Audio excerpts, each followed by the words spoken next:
live. Hi, Katie. Hi, Lauren. How are you?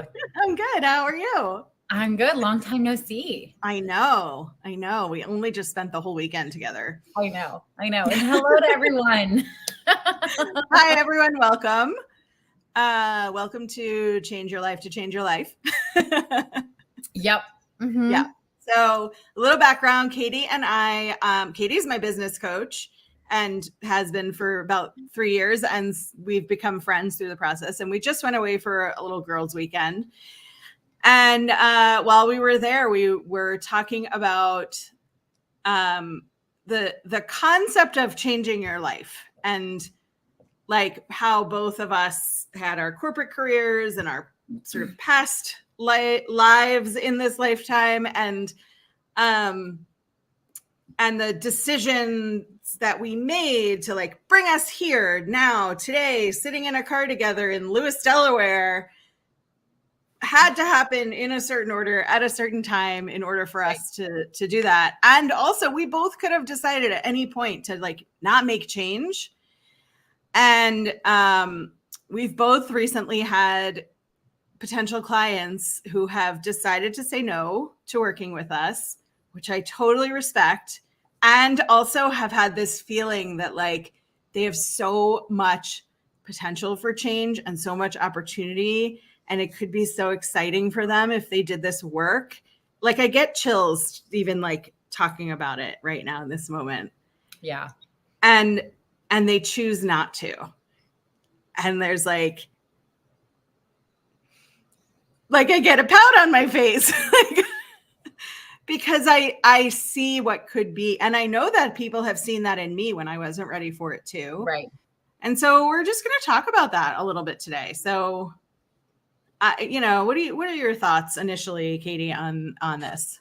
Well, okay. So whenever I see people in these very like significant moments in their lives where they know what they want, and they're just on that precipice of going for it. It reminds me of this moment in my life where I was 22. I just gotten certified as a sommelier in California and was applying to jobs. I decided that I wanted to stay in San Francisco for a while. And I was applying to a bunch of different jobs. And I met the guy who was like the sommelier at this really, really nice restaurant. And it wasn't necessarily the type of food that I was super passionate about, but it was really well-renowned restaurant and it was very successful. And he offered me, without interviewing me, this role. He knew, like, we had friends in common, so he knew I wasn't like a crazy person.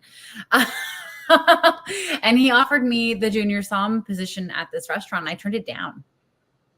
Like I'd literally just gotten certified as a sommelier. I'd worked in restaurants since I was 15 years old. So it's not like this is my first rodeo. It was many rodeos after. And I was afraid. I was afraid of getting in. I was afraid of like people asking me questions and not knowing the answer. I was terrified that I wasn't ready for it. And so I really held myself back from really getting an actual job in wine. I worked in restaurants and I did some, small contract work, but I really never dived headfirst into a sommelier role because I was terrified that I might not be perfect at it. Mm-hmm. Right. And of course, hindsight, I look back and it's like, he knew I didn't know everything. Like he wasn't expecting me to know everything. He was expecting someone who was good with guests and was willing to learn, was passionate and, had the basic fundamentals down. That's what he was looking for. Yeah. And whenever I talk to someone who is on like that same kind of precipice in their entrepreneurial journey, it's so painful to see them choose things that aren't actually going to move the needle for them. Mm-hmm. And part of it is they don't know what they don't know. So they don't know what's actually going to help them.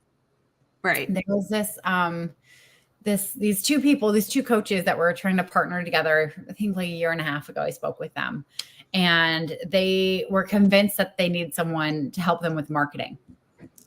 But when I asked them like, who's your ideal client? What's your program? All the stuff, they couldn't answer any of those questions. and they were so convinced that they needed help with marketing. They're like, okay, well, we love what you do, but also we don't think we need this help. We think we need marketing help.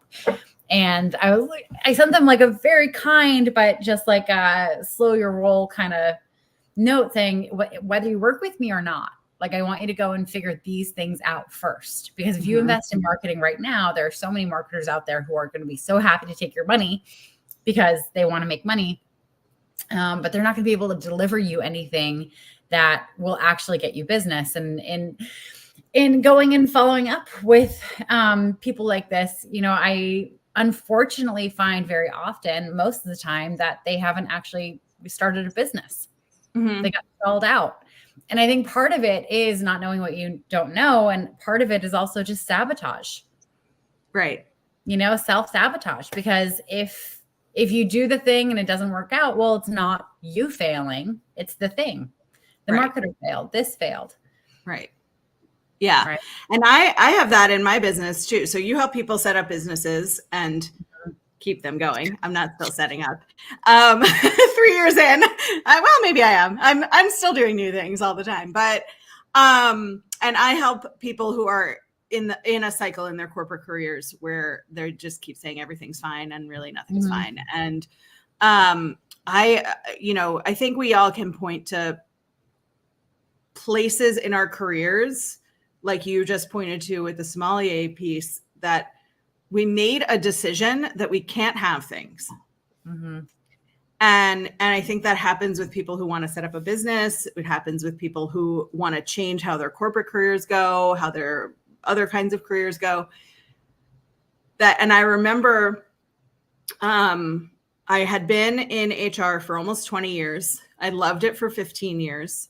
And I didn't like it anymore. And I was working 80 plus hours a week. And I interviewed for a job at a bank that was going from a really casual environment, which is very much my culture, back to a suit up environment that I'd been in for many years before I went to the casual environment. And I interviewed for this job, and all day I'm comparing it to my job. Right. And playing the at least game with myself. Well, at least where I am now, I don't have to dress formally. Well, at least where I am now, I know that, like, if I need to go to a doctor's appointment, nobody's going to question me because I've built the capital as a trusted person. Well, at least where I am now, they already trust me to do A, B, and C. Where here, I'm going to have to prove myself. Well, at least, and I just kept going through this list, and I decided that I should stay in my 80-hour-a-week job because this was the best it was going to be, because I didn't want to have to reestablish myself. So it was a little bit like the devil, right? Yeah. And I settled into, this is just my life. This is just how it is.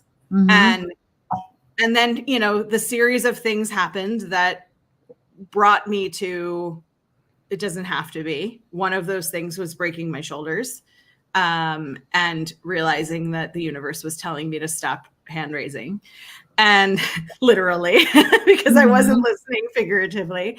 Yep. One of those things was going right back to an 80-hour work week as soon as my arms worked again. Right.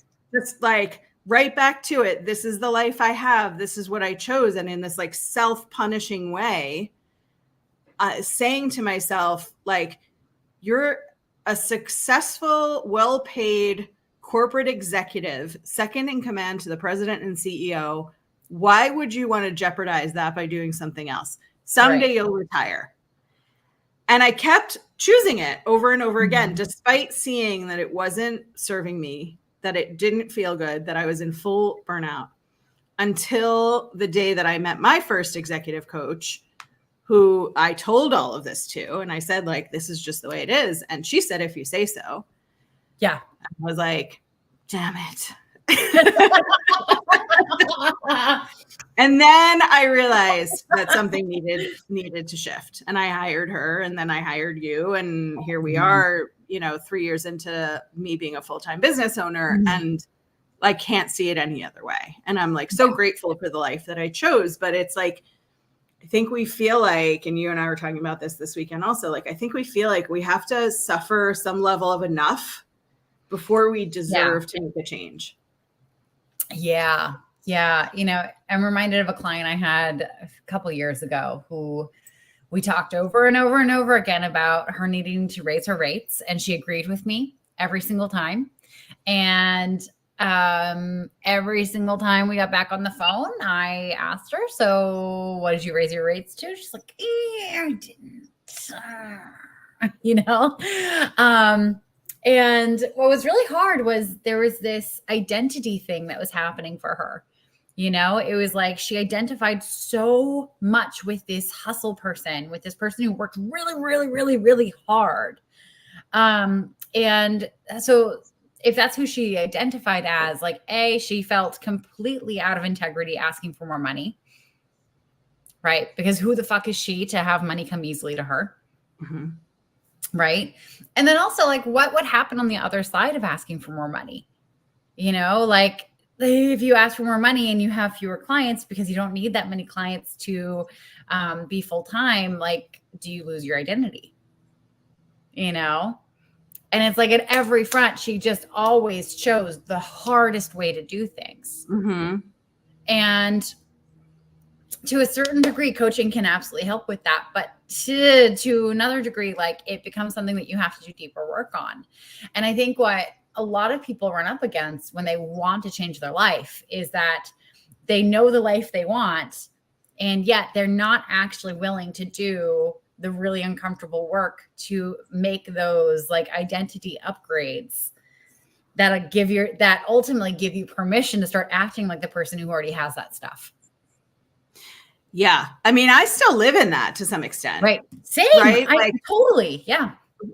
I can't tell you how often I still self-sabotage and tell myself that, like, what I've done so far hasn't been good enough. And also when I really sit down and reflect on the changes that I've made for myself, and I see this in my clients too, it's like, if I went back into a day in the life of Lauren Lefkowitz in 2016, I don't think I'd be able to get through the day. I think I'd fall asleep halfway through the day because I was always running on fumes and like making it work, making it happen, and then sleeping away wherever I could, whatever part of the weekend or the evening or whatever that I could, and then going right back to it because I decided that I wasn't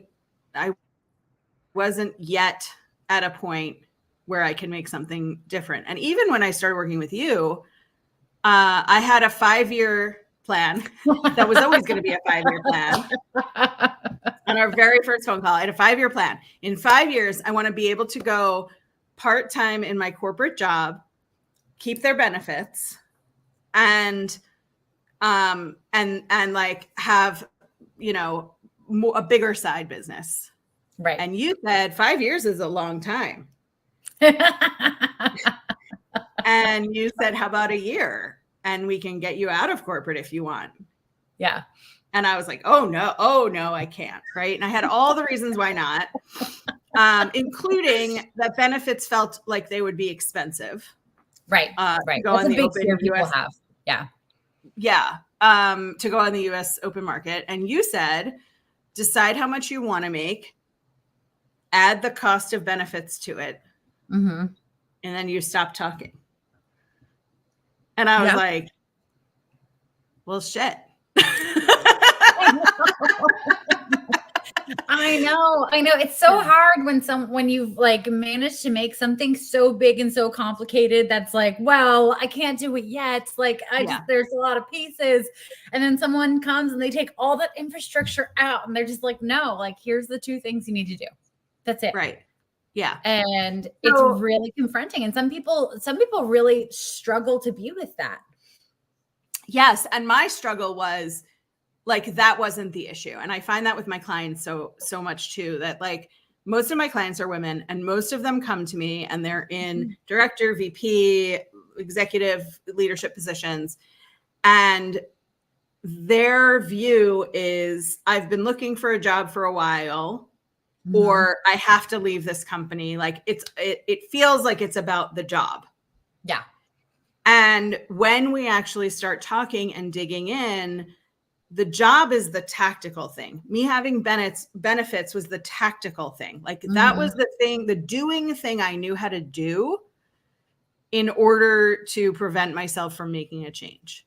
Right. The thing is, wherever you go, there you are. Like you're bringing yourself with you wherever you go. So if you find that new job and you already don't have the confidence that you're worth more money, that you're worth more boundaries, that you're worth not being burnt out all of the time, that you're worth having free time and weekends and a dog and whatever else you want, that like, if you're willing to put all these tactical things in place that make you not believe that, then you absolutely won't believe that you can have what you want. Yeah. If you're willing to say, I don't know what the problem is. Yeah. For me, that's the starting point that you're ready for coaching. Yeah. Because to go into another company and make a tiny bit more money when probably you should be your boss or your boss's boss, and still be working 60, 80, 100 hours a week, still be saying yes to everything, still be assuming everything. Without that coaching support, you're just going to repeat the same stuff over and over in a different location. I have a client right now who's amazing. She's so talented. She's so smart. And she just got an offer for another job. And it's managing an entire group of people, a big group of people. And on the job description, it said something about like strategic management of agendas and meeting topics. And she said, I don't know if I want this job because I don't want to be buying bagels for the office. Right. And I said, like, where is that in the job description? And she pointed to that bullet. And I said, I want you to like read that really slowly. Like, where do bagels fit into that? And bagels fit into it because it's an assumption as a people-pleasing doer that you have to do that. Right. So for her, this new job is going to be a playground. She's done a lot of the work already. I've been working with her for like 6 months. She's done a lot of the work already to recognize it. But the coaching support she has makes it so that she's not going to go into this job and buy the bagels. She's going to go into this job and ask who the bagel buyer is. Right. And then she's not going to spend a half hour figuring out who to order the bagels from, where do they deliver from, how much does it cost, who has the corporate credit card. Yeah. What kind of schmear do you get with it? Yeah. That's not plain cream cheese. That's what we get. Let's not fancy it up. But I could do chive. Yeah. Yeah. Hey. But don't start like messing with strawberry cream cheese. What is that? No, that's just weird. Yeah. That's just weird. But had she just gotten this job and gone into it, she would have been the bagel orderer. She would have been the note taker in the meetings. Right. As opposed to the people in this company have assistants. She can direct that. Right. She can instruct on what the meeting notes should look like. Where are action items noted? And then she can take her hands out of it. Yeah. And there's so much freedom in that you get to stand for yourself and you get to assume you're not responsible for everything. And that's what I see is, and the topic for this live is change your life to change your life. Like you have to decide that you're ready to do it and that you don't have to do it by yourself. Right. That's the key part. Mm-hmm. Yeah. I mean, it's so funny. I mean, how you're describing that is like every single conversation I have with my clients, because I think, that saying like people are more afraid of like their success than they are of their failure. Mm-hmm. Well, people hear that and they're like, no, that's crazy. Like I'm not afraid of having money. I'm not afraid of this. I'm not afraid of that. And it's like, people are afraid of the things that they think goes along with that. So like oftentimes when you think of like having a lot more money, the first thing that comes up is, oh God, like my family's probably going to ask for a ton. Or like, how am I going to invest it? Like, what am I supposed to do with it? Like, I've never had a lot of money. So how am I supposed to manage it? Like that's a lot of responsibility. Or the one that I hear all the time is, I'm terrified of how much tax I'm going to have to pay. Mm-hmm. Right. Forgetting that by the time like you have to pay a shit ton in taxes, like you're also going to be making a shit ton. It'll be an honor to spend that much money in taxes. Right.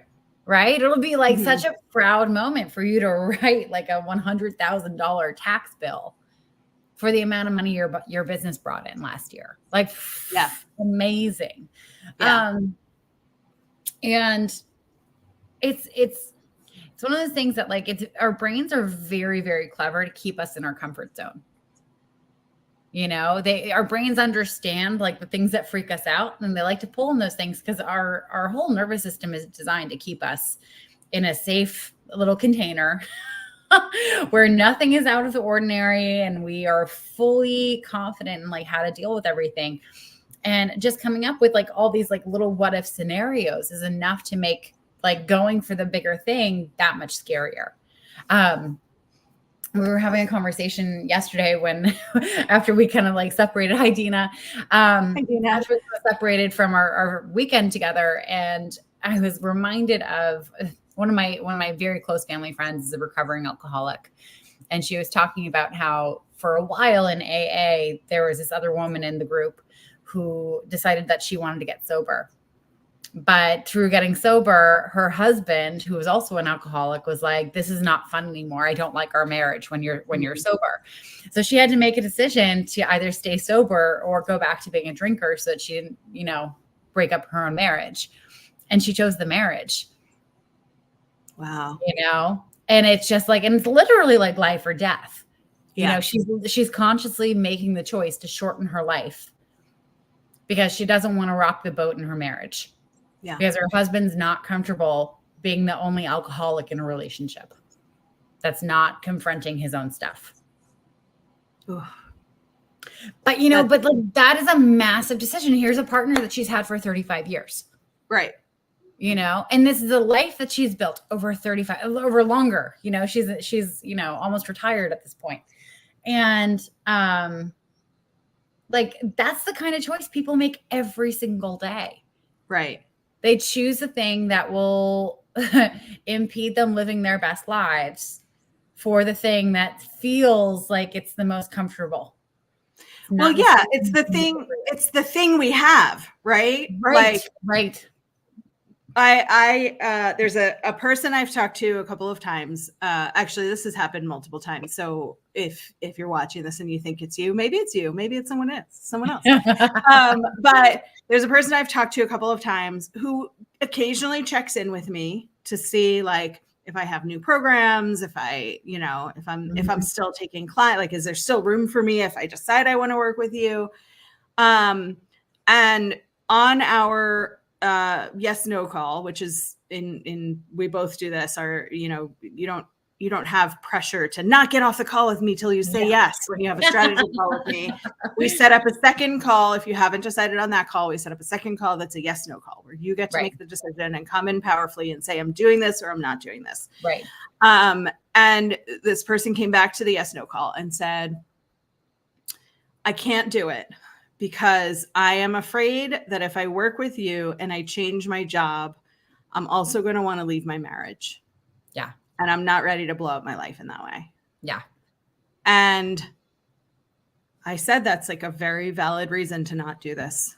And also, you're making a decision to keep your life in a way that's not comfortable and happy for you.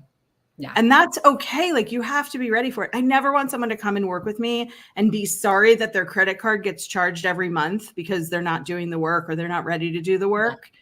I don't want that. I don't want like a resentful, like, I feel like I got pressured into doing this and I'm not ready. What I want is for that person to be ready, right? I want that person to, and the sort of second step of that is like the getting ready to get ready.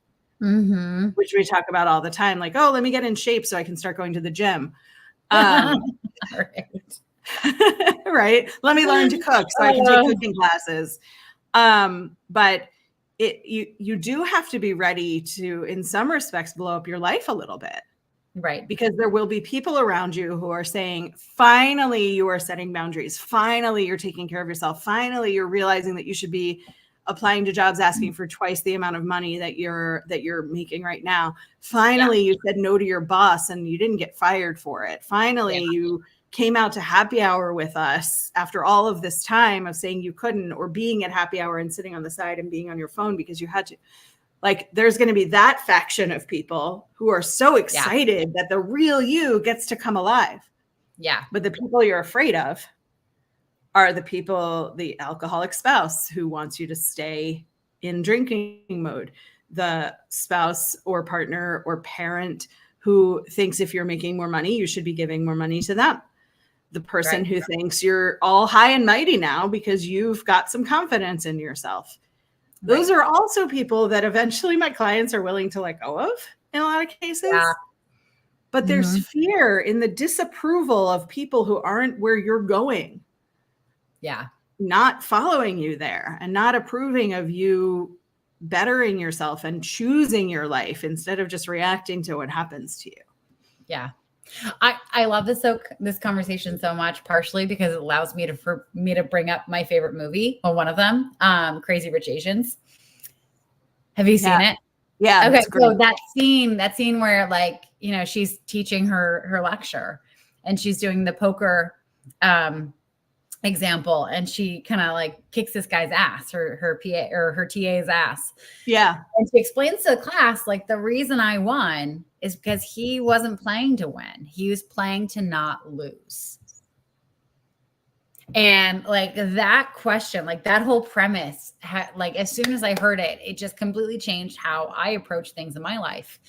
You know, am I in this moment playing to win, or am I playing to not lose? You know, and it doesn't necessarily have to be a competitive thing. It's just like, what is it that I'm in this for? Am I in this for just surviving?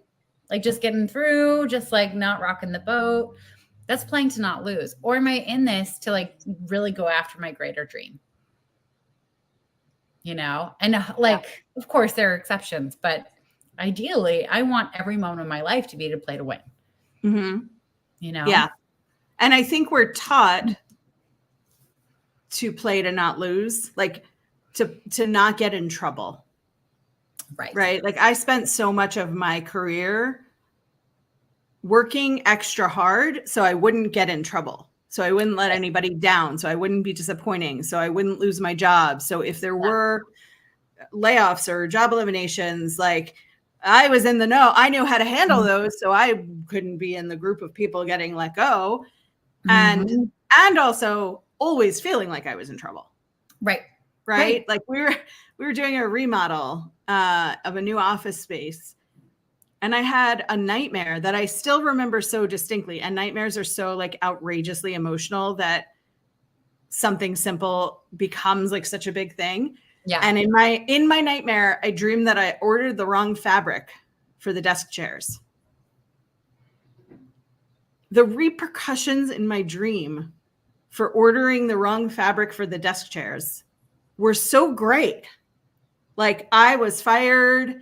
My boss was preemptively calling places to tell them they shouldn't hire me because I was a bad chair orderer, which is like so silly in awake life, right?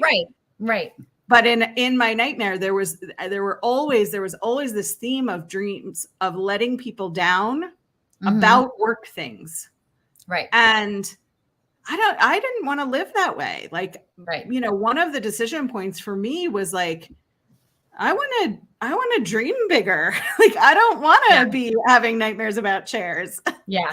I want to be having nightmares about getting up on a stage without pants on. Like, let's do that. Let's have me in front of 50,000 people with no pants on. I'd rather that nightmare. Yeah. Yeah. No, 100%. And whenever I think about like that kind of model, like who did it serve for you to always have it hang over your head that if you were naughty, you'd get suspended from school? It served two things. It served me in knowing I was needed. Right. And not having the confidence to know I was needed in other ways and in other areas. And it served everybody else who never had to worry about anything, any ball being dropped. I actually want to back it up to like where like we learned this. Yeah. Right. So like every single thing, like when we grow up, like our parents or caretakers are usually like, okay, well, you have to be good or I'm going to take your toys away.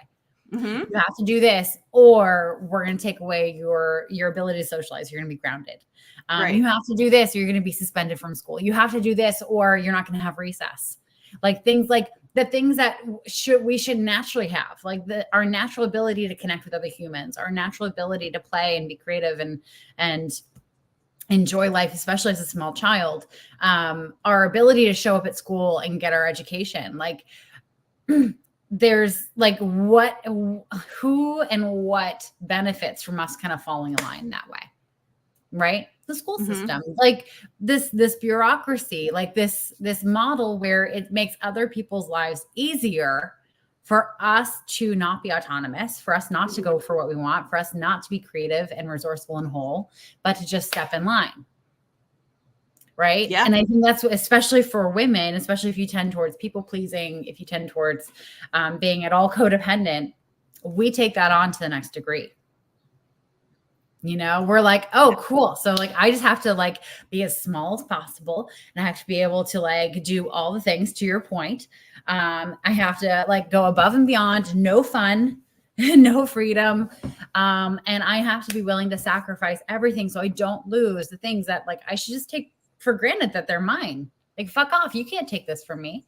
Mm-hmm. Yeah. But imagine like how different life would be and how different like our school system would be if children were actually like encouraged to go and experiment on stuff and encouraged to like go and like paint the wall and see what happens. Right. And question how things are. Right. That's, I feel like we get to this point, right? We're in our 30s, 40s, 50s, 60s. We get to this point and we're so afraid to question why we do things the way we do them, where our rules came from, and whether or not we want to break those rules that we've created for ourselves. Right. And so we self-limit and we say like, this is the career I chose. This is the life I chose. I don't deserve to start my own business, or I don't deserve to be a vice president. I got to this level. This is where I am. And someday I'll retire. Yeah. I mean, I had a lot of conversations with myself about someday I'll retire. And I am just getting to the point now where not only am I saying someday, but I'm also saying like, well, why can't I change that now? Right. Which I've never been able to do before. Right. Yeah. And to be able to say like, what's stopping me from doing that now? Like, what responsibility do I have to like this place, this space, this rule that I've made for myself that can't be broken and isn't gonna like hurt other people, right? Like I'm not out to destroy, but like I can build whatever I want. I can live wherever I want. I can do whatever I want. I can try a program and fail at it and hate it and let go of it. I can, you know, I can hire somebody to work with and decide that they're not the person for me, or that our time has run its course, or whatever it is. Yep. And change my mind. And there's so much freedom in that, but letting go of that tether also feels like I'm flying out into space and I'm like hurtling around in circles and like, you know, so having a coach, having a therapist, having friends who are in similar spaces to me and being able to talk that stuff through is so powerful. Right. And being able to rely on someone. I was with a client this morning who said some really scary things out loud. Yeah.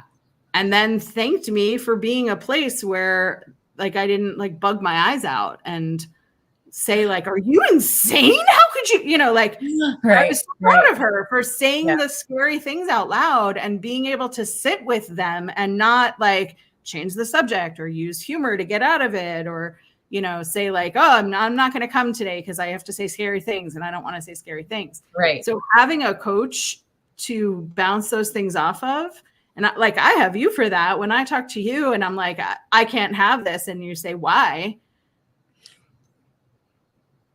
I don't know. I don't have a reason why, just because I made the assumption. Right. Yeah. Yeah. Well, and it's so I'm staying at a friend's place. They have this nice little guest apartment, and it's funny. I brought everything to make coffee, and last night, you know, I realized they don't have a kettle in this apartment. Like they don't have any apparatus to boil water. I was like, no, like, cause I like my pour over coffee. And we stayed at that bed and breakfast, which was lovely, but they also didn't have an electric kettle in the bedroom. And I was like, okay, I'm not going to go another morning without my coffee. Right. And so I ordered a kettle, but like imagine you're living your life and you just assume that like, there's just not hot water anywhere. Mm-hmm. Are you going to set yourself up to make coffee in the morning? No, like you're not. You're just going to assume that the rule is you have to leave the home to go and get coffee. You know, like if you don't believe that you can run a marathon, are you going to pick up running? Are you going to start training for a marathon if you don't believe you can actually do it? Of course not. Right? Like the first key to anything is believing it's possible. Right? Because then you'll start acting as if it can happen. Like if I assumed that there was no way for me to make coffee in any of the places that I was staying at in this trip, I wouldn't have brought coffee and filters and my little pour over thing. No. But like knowing that is possible. And this is such a small example, but it's true across everything that we do. Like knowing that it's just at least possible. That's when you start like keying yourself up to make it more possible. Yeah. Yeah. So if you're watching this and you're like, I love a noticing exercise. Mm-hmm. So I love just having like a plain piece of paper next to me with a topic on it. And so if you're watching this and you're like, oh, I tell myself all the time, there are things that I can't have. Just make a list of things you can't have. Yeah. And then like, look, don't judge it. Don't evaluate it. Just like, oh, I can't have coffee. There's no kettle. Right. I can't have a new job. There are no jobs out there. Yeah. Right. So it can be big things and small things. Not that coffee is a small thing. I totally get that. Yeah, I know. Let's take a pause for coffee. Like, away from it. It's cold, but I will still drink it. Hi. Yeah. But you know, there are things I say all day. Hey, Lee. There are things all day that I tell myself I can't have. He knows how important coffee is. Right? Big fan of Lee. I was just enjoying listening, but the coffee thing, I carry a travel water heater and coffee press. Just say no to not having coffee. Seriously. This bed and breakfast we stayed at when we went away together this weekend was like so much fun, so kitschy. The guys who own it were so nice, and the coffee was bad. It was bad coffee. So bad. It was so disappoing. But you also didn't want to offend them by like not drinking it. Because they were so nice. Yeah. Yeah. But anyway, so make a list of the things you tell yourself you can't have. And then walk away from the list. And in a couple of days, come back to it and look. And just ask yourself the question, really? Yeah. Really? Yeah. And what I love about this exercise is that you can come up with incredibly out there things. And like, you know, I can't make $5 million a year. Right. But the more time you spend with it, the more time you like, you know, look at it and start really examining like, okay, well, what makes this true and what makes this not true? The more you'll actually notice opportunities for you to make like an extra $50,000 here and an extra this and an extra that. And it just starts training your brain to start identifying opportunities for that to become true. Yeah. Mm-hmm. Yep. Yeah. Yeah. I keep telling myself that well, now I'm stopped by this because I'm being complimented. Thank you, Lee. You're one of my favorites too. This is the joy of LinkedIn. Lee and I just like came across each other on LinkedIn, and he reached out and we became friends in the DMs, and here we are a couple of years later. Mm-hmm. The things that I tell myself I can't have because I tell myself I can't have them. Right. Like you talked earlier about raising rates. When we started working together, my rates were fairly low. They weren't low. They weren't like embarrassingly, how do you even charge money if you're going to not charge really anything? Kind of low, but they were low. And I have progressively raised my rates, and I took a fractional HR job last year. And I remember thinking about what my rates should be based on like my corporate salary plus a little, because I was paying my own taxes. And you urged me to charge like consulting fees, like consulting firm fees. Right. And I did. And that's what they paid me. Yeah. And now I feel like I'm not going to go back to hourly rates and that sort of things. Like, I am a strategic advisor on the HR side if I'm doing that work. Right. And I had done an assignment before that for a company that was paying me too much for what they were utilizing me for, and utilizing me way too little for what I was capable of. Mm-hmm. And it was so like incongruous. And so me charging what I should be charging and having the confidence to do that, and understanding that that's like a pretty typical rate out there in the McKinsey, Bain, Deloitte realm of things, makes it so that they weren't asking me to do the low level work. Right. That's not what they were paying me for. Right. The pleaser in me still had to make a mental list of things I can't have, or things I can't say no to, or things, right? That like there was a point where somebody was doing a spreadsheet and they were doing it wrong. And my brain was like, tell them to send you the spreadsheet. Then you can fix it for them, and then they can just fill in the blanks. And then I thought, they're not paying me for a finance spreadsheet. No. They're paying me to do strategic HR work. Right. And so really evaluating like what I'm allowed to have, what I'm allowed to create for myself, what I'm allowed to offer to clients helps my clients see like what they're allowed to stand for as well. Right.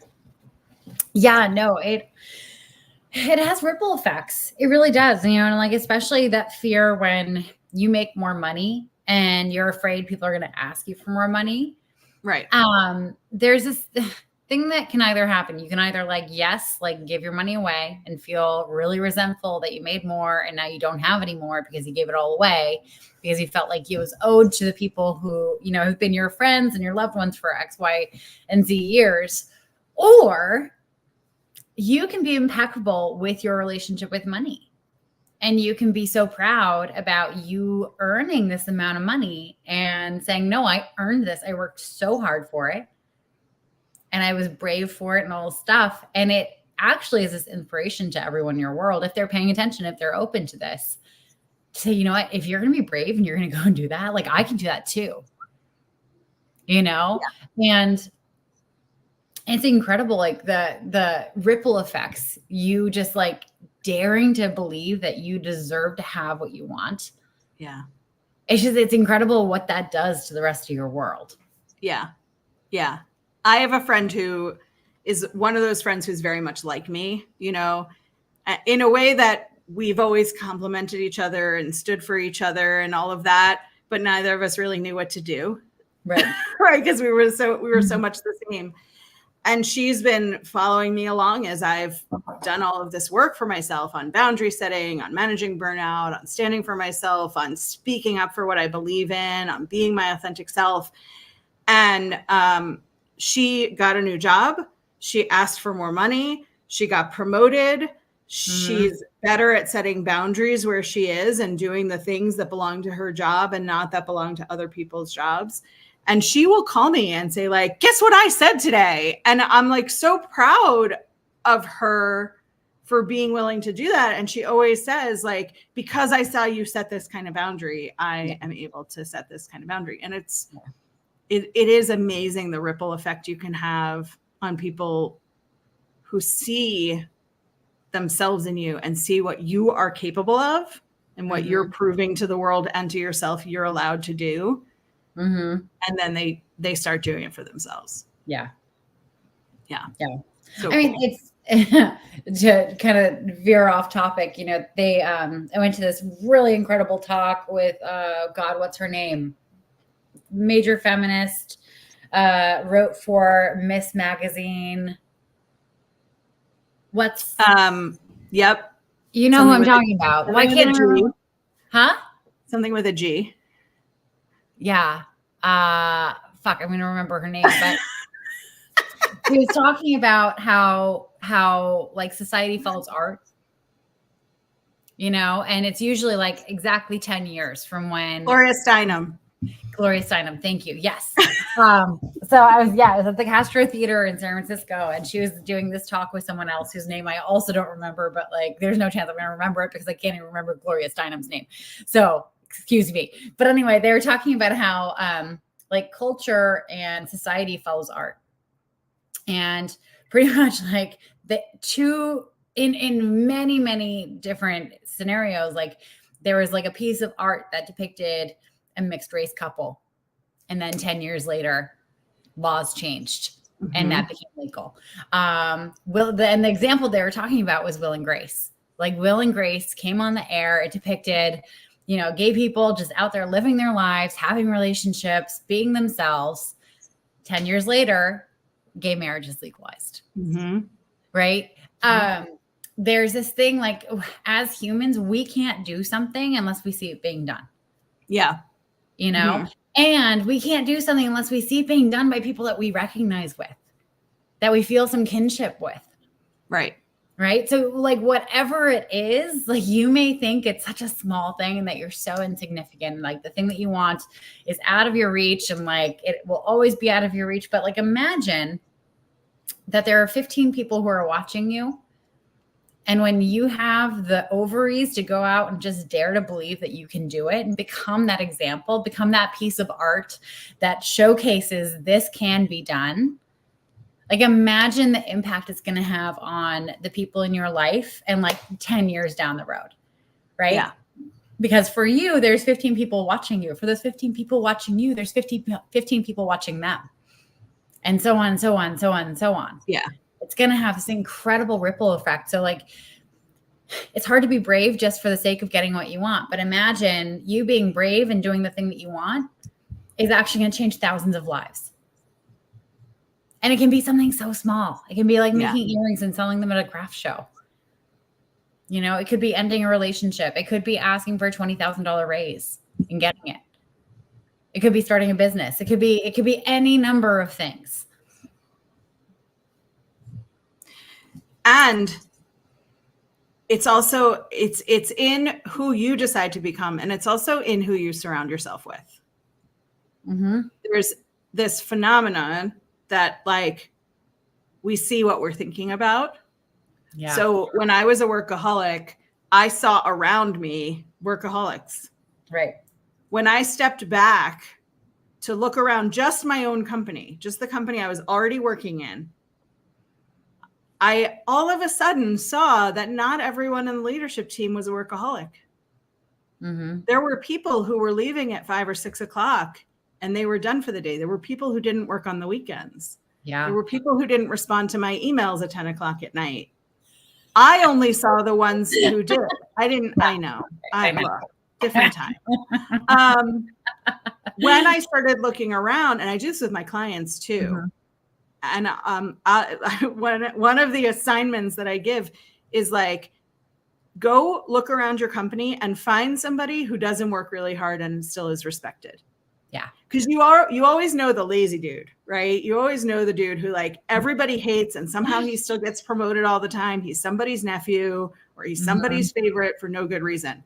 But we don't notice the people who like it's kind of easy for. They go to work, they do their work, they act strategic, and then they leave for the day. Yeah. And when you start noticing those, you actually start noticing like you could be like that. Yeah. But we look for familiarity. So we look for the people who are the most like us. And the more we look for what we actually want, the more opportunity we have to surround ourselves with people who are also going after what they want. Right. Right. Yeah. Yeah. So I think our call to action with this is identify the thing that you've told yourself you can't have and start really questioning that. And then B, start looking for the people who already have it. Yeah. Because the more you see them, the more you'll see it's possible for you. Yeah. Yeah. And then when you're ready, like do those noticing exercises first. Because if we go to notice and fix at the same time, we're going to destroy ourselves. Yeah. Once you've done some of that noticing, then you have to decide what's stopping you. Right. And very often what's stopping you is that you think you have to do it by yourself. Yeah. Which you don't. That's why we exist. That's why we exist. Yeah, exactly. Yeah. Coaching is the call to accountability. It's not the only way to do it. It's a super effective way to do it. Right. But it's the call to accountability. It's the call to figuring out what's stopping you. We cannot be objective about ourselves. Yeah. And as both of us are high achievers, like we've both learned that we can't call ourselves out for stuff. No. We need somebody else to say, hey, I've seen this. What do you think about that? Yeah. Yeah. Yeah. Yeah. Well, on that note, I've had a half gallon of water, a thing of seltzer, and coffee. You can imagine I need to pee. Self-care is part of growth. So, Lauren, this has been lovely. Amazing. And Lee, so nice to meet you. And Dina, so great to have you watching. Yes. Thank you all for being here. And we'll see you on the next one. Okay. All right. Bye. Take care. Bye.